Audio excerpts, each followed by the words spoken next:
सो जमी देखी जे संस्कृत साहित्यर इतिहास थिला कौन आम देखिले गीतिकाव्य खंडकाव्य ठीक अच्छे।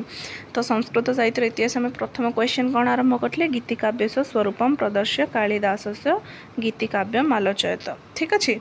तो आम फास्ट आरंभ कर देथिले तार टॉपिक आउ टॉपिक आरंभ होइके आमे माने जाइथिले को पर्यंत भक्ति रस फास्ट अच्छी गीतिकाव्य तापर भक्ति रसमय गीतिकाव्य ऐतिहासिक बा भावुक गीतिकाव्य श्रृंगार रसपूर्ण गीतिकाव्य संकीर्ण श्रृंगार रसमय बा रहस्यमय गीतिकाव्य।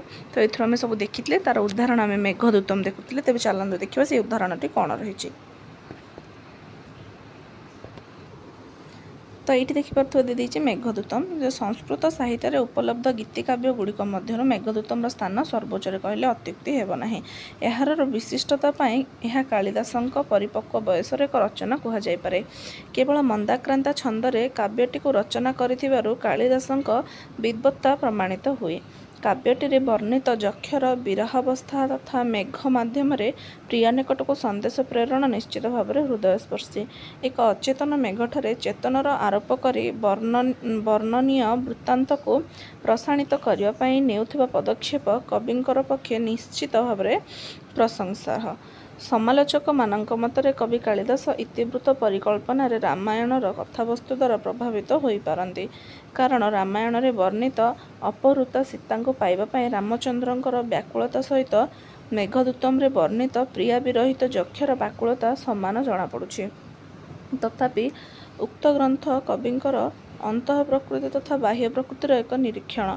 कालिदासंकर मेघदूत को पाठ कले जना जाए जे ग्रंथ रचना करने पूर्व कवि भारतर भौगोलिक स्थिति तथा स्थान गुड़िक विषय संपूर्ण परिचित थिले, जहाद्वारा स्थान गुड़िक विषय सूचना देवा तांको पक्षरे सहज हो पारिला।